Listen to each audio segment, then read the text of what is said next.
Welcome back, traders and investors. We have Kiana Danielle on the line. She is a Forex trader. Kiana, how you doing today? I'm doing great. How are you, Joel? Doing okay on this Monday morning here. Talk a little bit about your new website and your news market analysis. I believe that's starting July 15th. Yes, we actually are launching right tomorrow. You can sneak peek on investdiva.com. But from tomorrow, we're going to have our brand new web series with our market analysis right here from New York. And we will go over a bunch of currency pairs every week and Q&A and all the things that traders need when they want to trade responsibly. Okay, so this is something that so your updates, are they daily updates or there multiple updates during the day? How often do you give updates on your site? We have updates every day for intraday short-term traders that we cover all the major currency pairs and the main market news that they need to know. And for longer-term traders, we have a weekly video report that is also presented by myself, and it is based on our quote-unquote diamond analysis, which is a method that we use in our Invest Diva education program. So people who have graduated our program, they can follow the videos and easily understand what is going on in the Forex world.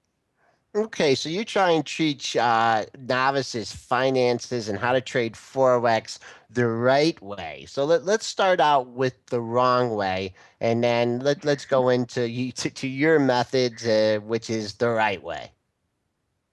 That's great. I love that. So the wrong way to trade is basically gamble and think that Forex trading or any other kind of trading, for that matter, is a way of getting rich quick. And it is an absolute mistake. A lot of people get into trading. They think, okay, I'm going to make $1 billion in a month, and they hear stories and they think that's how it's going to be. And no, it's not how it's going to be. You have to be educated, and you have to have an understanding of the fundamentals. Not that it's hard, but it's just that you really need to be able to manage your risk. You really need to be familiar with the markets. And that is what we call the right way, which is not only following the news, which is a great way, but news are usually delayed, especially on TV. So it is very important to have your technical analysis basis, taking a look at the market sentiment, and also follow the news to have a full 360 understanding of the markets before you make a trading decision. Okay, and the foreign currency markets are open all the time. I mean, how do you break up your trading day, and how much do you have alerts set overnight that something pops, a target or an entry level? How do you arrange your trading day? So my trading day actually, Forex, even though it is the largest market in the world, it is 53 times larger than any stock exchange. It is pretty easy to trade because the currency pairs you want to follow, there are only 7 majors of them. So I am personally a long-term trader because it fits my personality. So every Monday I go through the majors and I look at as you said, the entry levels and the possible targets. And I set them based on my own analysis, and I just wait for the market to move. So it doesn't take that long to do the trading, especially as a long-term trader.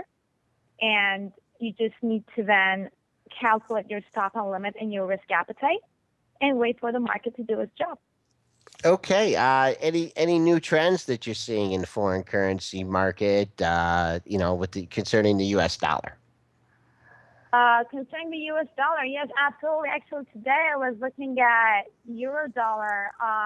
It has, well, on a fundamental basis, well, Germany had some good news, not the soccer news. Well, they did have that, but at the same time, they had a really good credit score. So that pushed the euro versus the dollar a little bit higher up, but it wasn't good enough on a technical level.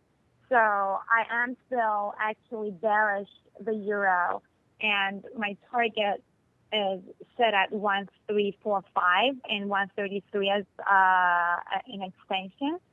And another pair that I am looking at is actually the dollar versus the Japanese yen. I am bullish dollar yen, even though it is moving sideways a little bit right now. But for a longer term, my target is set at 105.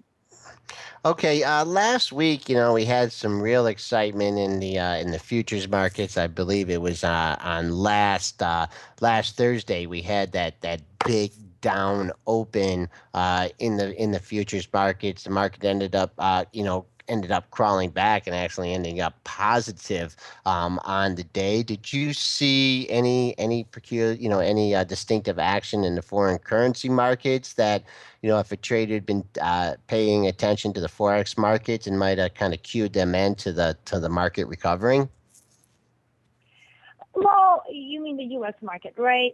Yes. So yeah, we've been having. Well, the thing is, right now, actually, we're waiting for the Fed to have their Janet Yellen is going to be speaking. So I'm actually waiting for that